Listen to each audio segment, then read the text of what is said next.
sent down upon the Prophet Muhammad sallallahu alaihi wasallam. Surah Al-Nasr, إِذَا جَاءَ نَصْرُ اللَّهِ وَالْفَتْحُ. What do you say about this? There's this talk about the victory of Allah subhanahu wa ta'ala, Islam would spread, to seek forgiveness, seek tawbah, all these different, he said all of this is khayr, all this is goodness. What do you say, Ibn Abbas? What do you say about this? He said this is the ajal, this is the surah which talks about the death of the Prophet Muhammad. Senior companions never understood that from this surah. Only Abdullah bin Abbas and Umar radiallahu ta'ala anhu understood this. So then they understood why they keep Abdullah bin Abbas inside the gatherings. Because the Prophet Muhammad prayed for him. Classified as Turjaman al-Quran. Allahumma faqihu fi deen wa allimhu ta'wil. Give him fiqh al-deen. Give him the understanding of this deen and give him ta'wil bi ma'na tafsir al-Quran.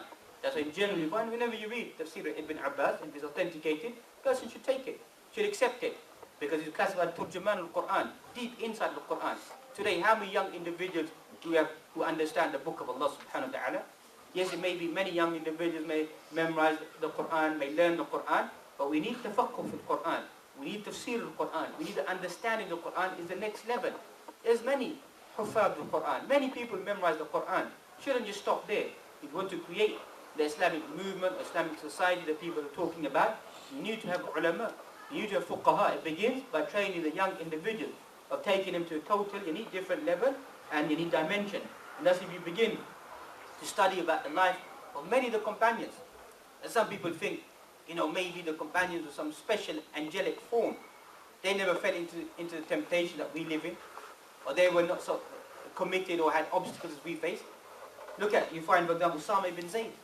At the age of 20, the Prophet Muhammad places him as a leader of an army. The age of 20, what are 20-year-old boys doing today? Can we take any one of them and pluck them and place them in the lead of the army? In my belief, I believe every single Muslim should serve at least a year or 2 years inside the army to physically keep them fit. Most of our youth don't, they get up whenever they get up, they sleep whenever they sleep, they do whatever they want to do. There's no discipline. If you look at any good society in general, what do you find? You find they have a military service. This isn't something people may think is radical or talk about jihad. Go and study any country. They have a military service to do what? To discipline their youth. To create discipline inside them. We don't have no discipline concepts inside our youth. They do whatever they want to do. It will discipline the individual. And waking up on time, sleeping on time, keeping clear and clean, keeping them clean, taking care of their clothes, whatever it may be. It creates that within individuals. So the Prophet was able to select this young individual and make him the final individual to lead that final expedition. But the Prophet passed away, but still Abu Bakr said we're going to keep him as the leader because he was selected by the Prophet at the age of 20. Likewise, we find Mus'ab ibn Umair. In some of us, we think, what do the companions know about garments, about dressing well? What do they know about Dolce & Gabbana and Moschino and Calvin Klein and all this? What do they know about the dunya? Mus'ab ibn Umair, if he used to walk in the streets of Mecca, if he walked down the streets, everybody could smell his perfume. His garments would come from Yemen, the garments that he wore. Everybody knew. Here comes Mus'ab ibn Umair. This is one of the richest young individuals walking around. But when Islam came into this individual, he sacrificed, he gave everything up. Gave it all up. Thus you find, if I'm not mistaken, the Battle of Uhud, when he was carrying the banner, you find his right arm was amputated, chopped off. He carried the banner with his left arm. Then his left arm was chopped off. He carried it with the stubs of what was left of his arm. Then he made shaheed. When they went to bury this individual, they covered his head, his feet would show. Covered his feet, his head would show. Companion said, this is the same Mus'ab ibn Umair who wore the best clothes. He wore the best clothes. Today, we cover his head, his feet shows. Cover his feet, his head shows. What should we do, Ya Rasulullah? What should we do with this individual now? Is they cover his head and place idkhir, the green plant, the green grass of Makkah, place that on his feet. This is the same individual that wore the best garments, that lived the best life, but yet he sacrificed all of this lillahi subhanahu wa ta'ala. Likewise, Zayd ibn Thabit, a young individual who is known as the individual who collected the Quran, wrote one of the scribes of the Prophet Muhammad sallallahu alaihi wasallam. That's Abu Bakr said, selected him. And what did he say about him? Antajani shabun aqil. You're a sharp, intelligent individual. There's no blame upon you. You used to write the Quran for the Prophet Muhammad. Today we want you to compile the Quran once again. This is how these young companions were. Al-Hassan wal-Hussein. These two young individuals, classified as the two young individuals entering into paradise. Other individuals to study. Umar ibn Abdul Aziz. Read about his life as a young individual. Many of the ulama, whether it be Sufyan ibn Uyayna, Imam Sufyan al-Thawri, Abu Ayyub al-Sakhtiyani, likewise find Imam Bukhari, Imam Shafi'i, Imam Malik. Read about their life. Imam Ahmad, how as young individuals, they spent their life Imam al-Nawawi that we began with. Read his seerah. If you read his seerah, you find at the age of 10, everybody, just like today, we're not saying it's haram to play football or whatever it may be to support a team. But we need to take the good individual, intelligent individual from our society. Imam al-Nawawi used to cry. Kids used to come to him and say, come, let's play. He used to cry, I don't want to play with you. Read that inside his seerah, read that inside his life. He was focused upon talab al-ilm. How old was he when he died? About 44 years old. And you find that nearly in every single masjid, you'll find what? A copy of what? Riyadh al-Salihin. If not, his Arba'een al-Nawawiyah. If not, you find his Sharh of Sahih Muslim, as I mentioned.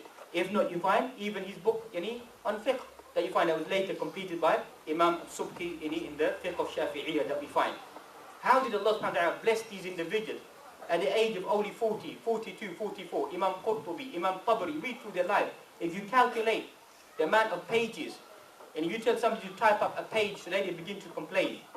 40 to 50 pages, not typed up in a day, handwritten every single day they'll be writing. To this day, people still can't understand their writings. Barakah was placed inside their life, inside their time. وَاتَّقُوا اللَّهِ وَيُعَلِّمُكُمُ اللَّهِ. Fear Allah, and Allah subhanahu wa ta'ala will teach you. But today we don't have that. We just want to be the average individual, just get by. Why should we want to be the average individual? We should be trying to create inside a society to lift our people up, lift the youth up to go to those lofty aspirations.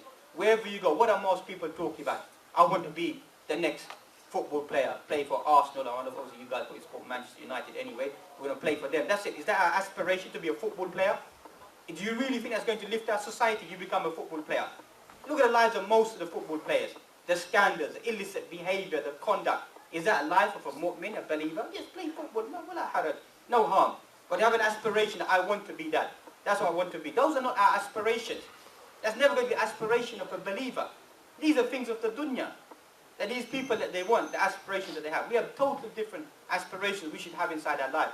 To help ourselves, help our community, and to make a positive contribution towards any this Muslim ummah.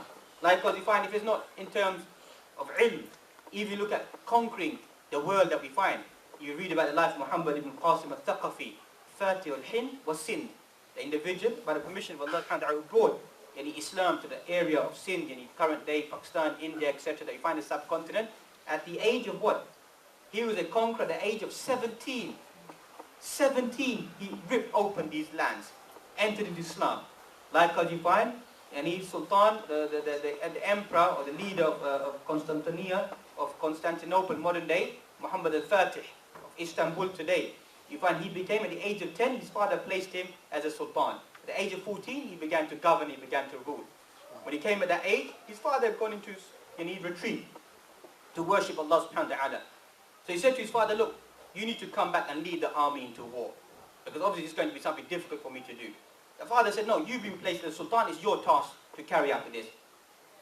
So he thought, and he said, listen, oh my father, if you've placed me as the Sultan, then I am commanding you, not as your son, and requesting the son, I'm commanding the Sultan to come out and lead the army and go to war. Where do we find that today? We can't even carry our parents' shopping bags, can we? We're complaining about that, is it? That's a reality. And then we're dreaming about some lofty aspirations, or we're dreaming about the return of the Sharia of Allah subhanahu wa ta'ala. These life of ma'asi, of disobedience, of aquq al-walidain, of breaking the rights and regulations of our parents, disrespecting our society, and even more breaking the rights and regulations of Allah subhanahu wa ta'ala will weaken our society. It will weaken our society, weaken the strength of our society. But we need to go back and assess ourselves, assess our youth, the ways of bringing them out of these difficulties, hardships that we're facing, as many of us individuals begin to fall into political dimension. For every one individual brings to the masjid, there's 999 young individuals involved in what?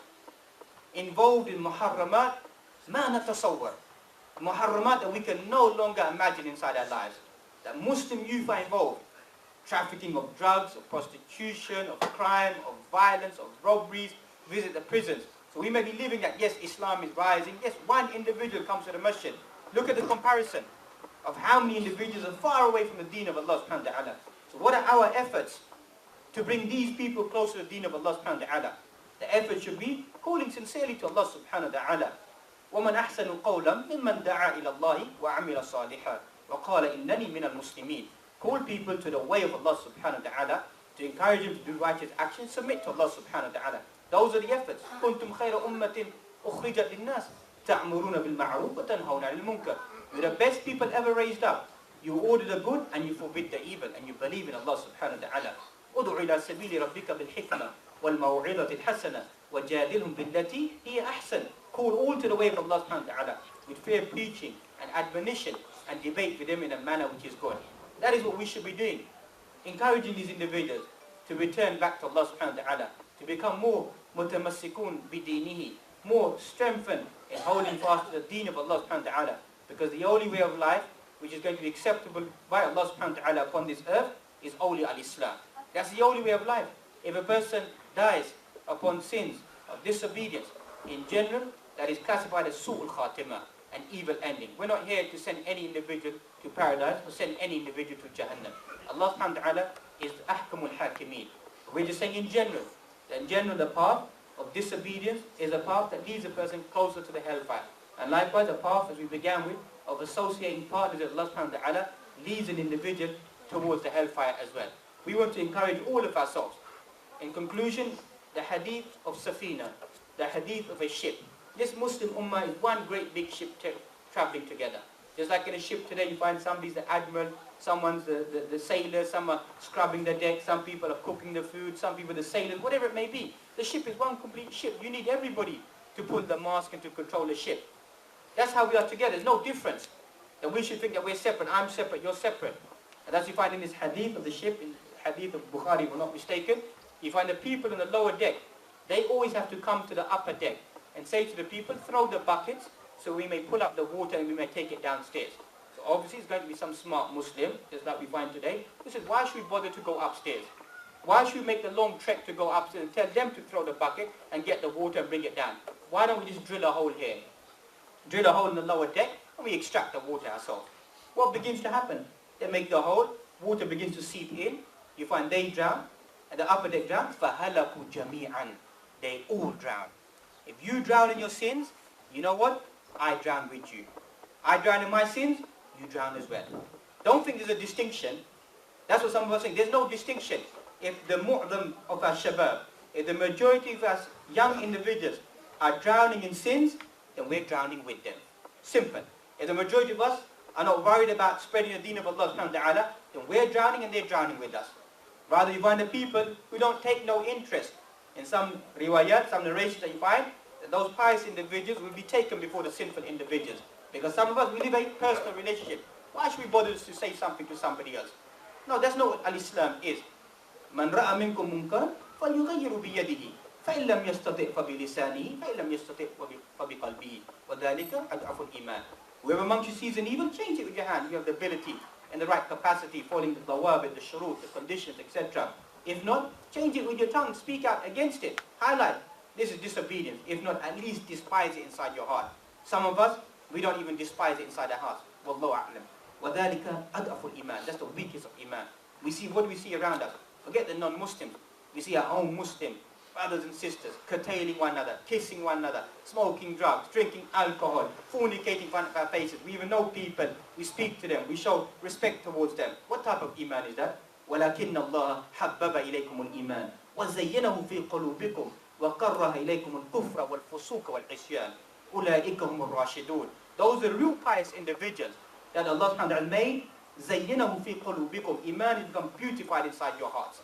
Becomes beautified inside your hearts. And it's despicable, any form of disobedience, of rebelliousness, of wickedness. When you see it, it troubles you inside your heart. And the mu'min wants to stay away from that. And that's the weakest level of iman. That at least when we see haram, we see munkarat, it should make our hair stand on end. This is what our people are doing. It's no longer in secret, brothers and sisters. People say, we don't talk about this. It is alanan, jahran. It's out in public. Out in public that people are carrying out these sins and remain silent about them. A person commits a sin inside their own home, هذا بينه وبين الله سبحانه وتعالى. أما من يأتي أمام الناس, comes in front of the people and spreads it amongst the people. These are dangerous individuals inside our society, as we began with, spreading the vice inside our community. So we need to preserve our youth, preserve our identity, preserve our own selves, and pray to Allah subhanahu wa ta'ala to take us away from these ma'asi, ma ظهر منها وما بطن, whatever be of these sins and these incorrect behavior, the apparent and the hidden, and lead us towards the path, closer and closer to the path of Allah subhanahu wa ta'ala. وأقول قولي هذا واستغفر الله لي ولكم